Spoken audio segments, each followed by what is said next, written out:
బంకచెర్లకు ఎవడిచ్చింది? మరి ఏ ట్రిబ్యునల్ ఇచ్చింది? ఏ తెలంగాణ ఒప్పుకున్నది? నువ్వెట్లా కట్టవు బిడ్డ?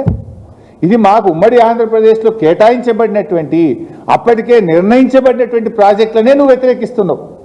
మరి నీ బంకచెర్లకు ఏ ట్రిబ్యునల్ చెప్పింది నీళ్లున్నాయని? నీ బంకచెర్లకు ఏ రాష్ట్రం తెలంగాణ ఒప్పుకున్నది? నువ్వు ఏ రకంగా బుల్డోజ్ చేసి కడతావు అని నేను అడుగుతా ఉన్నాం. సూత్రం నాకే వర్తిస్తుందా? నీకు వర్తించదా? మా ప్రాజెక్టులు అడ్డుకోవడానికి మాత్రం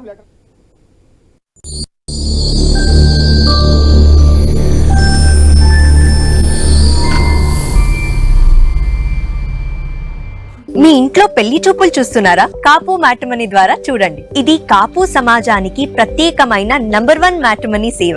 డౌన్లోడ్ కాపు మ్యాట్రిమనీ యాప్. నీళ్లు కలుస్తున్నాయి, నీళ్లు బాగున్నాయి అంటున్నావు కదా. ఉమ్మడి ఆంధ్రప్రదేశ్లో 968 టీఎంసీలు తెలంగాణ కేటాయించారు. దాన్ని అంగీకరించండి.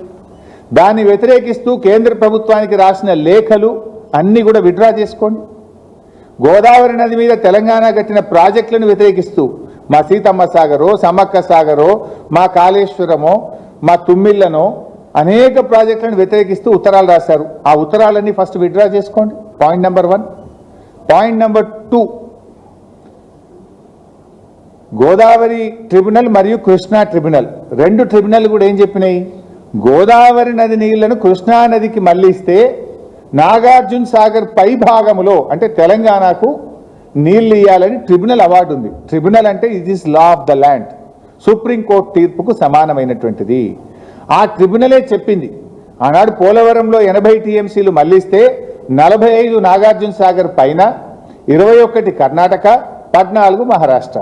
45 నాగార్జున సాగర్ పైన అంటే అవి మా మహబూబ్ నగర్ జిల్లా మా పాలమూరుకు దక్కుతాయి కదా. అట్లే పోలవరం ఈ 45, ఇప్పుడు 200 తీసుకుపోతా అంటున్నావు. అదే రేషియోలో అదే ప్రోరాటాలో 112.5 టీఎంసీలు మాకు రావాలి. ఆ 45 ఈ 112 అంటే 157.5 టీఎంసీలు మేము అడుగుతలేం. ట్రిబ్యునల్ అవార్డు ప్రకారంగా, లా ఆఫ్ ద ల్యాండ్ ప్రకారంగా మాకు 157 టీఎంసీల నీళ్లను ఒప్పుకోండి, రాసియండి. ఎస్, మేము మళ్ళిస్తున్నాం కనుక ట్రిబ్యునల్ రూల్ ప్రకారంగా, ట్రిబ్యునల్ అవార్డు ప్రకారంగా ఈ 157 తెలంగాణకు దక్కుతాయి. మా పాలమూరు క్లియర్ అవుతుంది, మా దిండి క్లియర్ అవుతుంది, మా కల్వకుర్తి క్లియర్ అవుతుంది. మేము మా పాలమూరు, మా రంగారెడ్డి జిల్లాలు బతుకుతాయి కదా. మేము గొంతెమ్మ కోరికలు కోరతలేము, ట్రిబ్యునల్ అవార్డును ఒప్పుకోండి అంటున్నాం. సో ఫస్ట్ 968ను ఒప్పుకో. సెకండ్, గోదావరి మీద వ్యతిరేకించిన ప్రాజెక్టులను మీరు అన్నీ అంగీకరించి ఉపసంహరించుకోండి. 3 157.5 టీఎంసీలు కృష్ణా గోదావరి ట్రిబ్యునల్ అవార్డు ప్రకారంగా కృష్ణా నదిలో మాకు ఈ 157 టీఎంసీలు ఇవ్వడానికి ఒప్పుకోండి. ఇక 4వ పాయింట్, 1480 టీఎంసీలని బచావత్ ట్రిబ్యునల్ చెప్పింది. 1480 పంపకం అయిపోయింది. 968 తెలంగాణకు, 512 ఆంధ్రాకు. ఈ 1480 టీఎంసీల పైన ఇంకేమైనా నీళ్లు ఉన్నాయా? ఉంటే ఆ లెక్క ఎవరు చెప్పాలి? సెంట్రల్ వాటర్ కమిషను, ట్రిబ్యునల్లో చెప్పాలి. ఆ లెక్క తేల్చండి.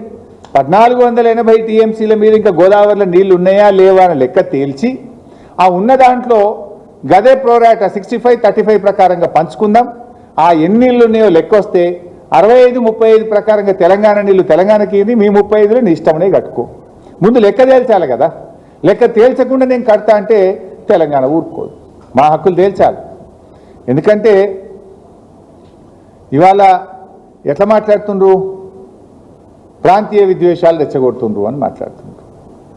ఆనాడు మా రాష్ట్రం మాకు కావాలంటే ఆ రోజు కూడా ఇదే సెంటిమెంటు, ప్రాంతీయ విద్వేషాలు రెచ్చగొడుతున్నారు, తెలుగు ప్రజల మధ్య చిచ్చు పెడుతున్నారు అన్నారు.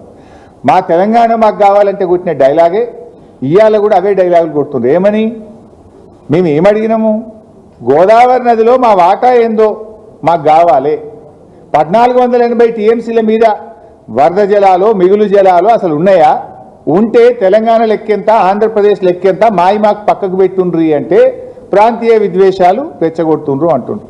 అంటే తెలంగాణలో ప్రజలు లేరు, తెలంగాణ ప్రజలకు కడుపు లేదు, తెలంగాణ ప్రజలకు తాగునీటికో, సాగునీటికో, పరిశ్రమలకో, మూగజీవాలకో, చేపలకో, చెరువులకో మాకు నీళ్ళు అవసరం లేదా? నీ ఒక్కరికే కడుపు ఉందా? మా నీళ్లు మాకు రావద్దా? మా నీళ్లు మాకు కావాలి, మా హక్కు మాకు కావాలంటే ప్రాంతీయ విద్వేషాలు రెచ్చగొడతారా అని మాట్లాడుతున్నారు. ఇప్పుడు మేము అడిగింది ఏంది భయ్? మా బతుకు తెరువు, మా ప్రజల బతుకు తెరువు, మా భవిష్యత్తు అని మాట్లాడుతున్నాం. మా భవిష్యత్తు గురించి మా ప్రజల గురించి మాట్లాడకపోతే తప్పు, మాట్లాడితే తప్పు కాదు. ఎట్లాగూ రేవంత్ రెడ్డి అంటే మాట్లాడాడు, కానీ తెలంగాణ సాధించిన పార్టీగా కేసీఆర్ నాయకత్వంలో పుట్టిన ఈ గులాబీ జెండా తప్పకుండా ప్రశ్నిస్తుంది, తప్పకుండా మాట్లాడుతుంది. బతుకుదెరువు గురించి మాట్లాడితే కూడా ఇది ప్రాంతీయ విద్వేషాలు రెచ్చగొట్టడం అని మాట్లాడొచ్చునా? మరి నేను ఒక విషయం అడుగుతా, లోకేష్ గారు, మీ నాన్నగారు వెనకట బాబ్లీ మీద కొట్లాడిండు, మహారాష్ట్ర మీద. కర్ణాటక ఆల్మట్టి ఎత్తు పెంచుతా అంటే దాన్ని కూడా వ్యతిరేకిస్తూ అనంతపూర్లో పోయి కొట్లాడిండు మీ నాన్నగారు. మరి మీ నాన్నగారు బాబ్లీ మీద కొట్లాడినా ఆల్మట్టి మీద కొట్లాడితే అది కూడా ప్రాంతీయ విద్వేషాలు రెచ్చగొట్టడమేనా? ఆ రోజు మీ నాన్నగారు కొట్లాడింది కూడా ప్రాంతీయ విద్వేషాలు రెచ్చగొట్టడమేనా? వాస్తవాలు మాట్లాడితే దాన్ని పక్కదో పట్టించడానికి ప్రాంతీయ విద్వేషాలు రెచ్చగొట్టడం అనేటువంటి తీరిన మాట్లాడి మీరు తప్పించుకోవాలనుకుంటే తప్పించుకోలేరు. ఇది మా హక్కు, మా న్యాయబద్ధమైన వాటా కోసం మేము మాట్లాడుతున్నాం తప్ప మాకేం గొంతెమ్మ కోరికలు లేవు, మాకేమీ మీ పట్ల గుడ్డి వ్యతిరేకత లేదు. It is all about our rights. ఇప్పుడు ఆయన ఇంకో మాట అన్నాడు, విశాఖ ఉక్కు నే తెచ్చినాం ఈ ప్రాజెక్ట్నే మా గోదావరి బంకచెర్ల అంటుండు. విశాఖ ఉక్కును 2 సార్లు ఏదో కాపాడుకున్నాం మేము, అది అమ్ముతామంటే అమ్మకుండా కాపాడుకున్నాం, ఈ బంకచెర్ల పర్మిషన్ లెక్కన అంటుండు. విశాఖ ఉక్కుకు గోదావరి బంకచెర్లకు చాలా తేడా ఉంది. దానికి దీనికి లంక పెట్టడం అంటే మోకాలకు బోడగుండుకు లంక పెట్టినట్టు. విశాఖ ఉక్కుకు బీఆర్ఎస్ పార్టీ కూడా మద్దతు పలికింది. అక్కడేమి అంతర్రాష్ట్ర ప్రయోజనాలు పక్క రాష్ట్రానికి వచ్చిన తిప్పలు లేదు. గోదావరి బంకచెర్లలో ఈ గోదావరి మీద ఉన్న 7 రాష్ట్రాల ప్రయోజనాలు ఉన్నాయి. ముఖ్యంగా తెలంగాణ రాష్ట్ర ప్రయోజనం ఉంది కనుక మా హక్కుల గురించి మేము మాట్లాడుతున్నాం. ఇలా కేసీఆర్ గారు, వాస్తవానికి కేసీఆర్ గారు కూడా మీరేదో తెలుగు రాష్ట్రాల ప్రయోజనాలను మాట్లాడుతున్నారు. ఇవాళ కేసీఆర్ గారు చాలా ముందు చూపుతో మాట్లాడారు. మీ తండ్రి గారిని అడుగు, చంద్రబాబు నాయుడు గారిని కలిశారు. మీ చంద్రబాబు నాయుడు గారి తర్వాత వచ్చిన ముఖ్యమంత్రి జగన్మోహన్ రెడ్డి గారిని కూడా కేసీఆర్ గారు కలిశారు. ఇద్దరికి కూడా చెప్పిండ్రు. ఇద్దరికి కూడా ఏం చెప్పిండ్రు? గోదావరి నదిలో ఎక్సెస్ వాటర్ ఉందా, ఉంటే ఆ ఉన్న నీళ్ళలో తెలంగాణ వాటా ఆంధ్ర వాటా నిర్ణయించుకొని ఉభయ రాష్ట్రాలకు ఉపయోగపడే విధంగా గోదావరి జలాలను వాడుకుందాము అని చెప్పి కేసీఆర్ గారు మీ నాన్నగారికి చెప్పిండ్రు. తర్వాత వచ్చిన ముఖ్యమంత్రి జగన్మోహన్ రెడ్డి గారికి కూడా చెప్పారు. కానీ మీరు చేస్తున్నది ఏంది? అలా మీరు చేస్తున్నది ఏంటంటే బుల్డోజింగ్ రాజకీయం. ఒకవైపు తెలంగాణ ప్రాజెక్టులను అడ్డుకుంటారు, ఇంకొక వైపు తెలంగాణ వాటా తేల్చకుండా తెలంగాణకు ప్రయోజనం లేకుండా ఏకపక్షంగా బంకచెర్ల కడతామంటున్నారు. అట్లా కడితే ఎట్లుకుంటుంది తెలంగాణ? ఊరుకోం కదా. డెఫినెట్గా మా వాటా తెలవాలి కదా, మా లెక్క తేలాలి కదా. అట్లా నిజంగా మా లెక్క మాకు తేల్చి మీ నీళ్లు మీరు తేల్చుకొని ఉభయ రాష్ట్రాలకు ఉపయోగపడే విధంగా వాడుకుంటామంటే దానికి బీఆర్ఎస్కి అభ్యంతరం ఉండదు. కానీ మీరు చేస్తున్నది ఒకవైపు మా ప్రాజెక్టులను అడ్డుకుంటారు, ఒకవైపు మా 968 టీఎంసీని వ్యతిరేకిస్తారు, మరొక వైపు మీరు తెలంగాణకు వాటా లేకుండా ఏకపక్షంగా నీళ్లు తీసుకుపోతామంటే బీఆర్ఎస్ పార్టీ ఊరుకోదుగాక ఊరుకోదు. కేసీఆర్ గారు ప్రతి నిత్యం ఆలోచిస్తుంటారు. అవసరమైతే బీఆర్ఎస్ పార్టీయే సుప్రీంకోర్టుకు పోయి అయినా సరే తెలంగాణ ప్రయోజనాలు కాపాడుతుంది, తెలంగాణ హక్కులను బీఆర్ఎస్ పార్టీ నిలబెట్టి తీరుతుంది. ఇలా మీ చేతిలో అధికారం ఉందనో, రేవంత్ రెడ్డి మీ చేతులు ఉన్నాడనో, బీజేపీ ప్రభుత్వం మీ చేతులు ఉందనో మేము కట్టి తీర్థం, అనుమతులు ఎట్లా తెచ్చుకోవాలనో తెలుసు అంటే ఆపే పద్ధతి కూడా మాకు తెలుసు. తెలంగాణ తెచ్చుకోలేదా? మేము తెలంగాణ హక్కులు మేము కాపాడలేదా? నువ్వు బుల్డోజ్ చేస్తా అంటే ఎట్లా ఆపాలో కూడా మాకు తెలుసు, ఆపి తీర్థం. ఇకపోతే గోదావరి బంకచెర్లలో ఇంకో కుట్ర కూడా ఉన్నది. ఇలా గోదావరి నీళ్ళే కాదు, కృష్ణా నీళ్ళని కూడా తీసుకుపోయి కుట్ర చేసిండ్రు. ఈ మాట స్వయంగా చంద్రబాబు నాయుడు గారే చెప్పిండ్రు. ఏంటిది?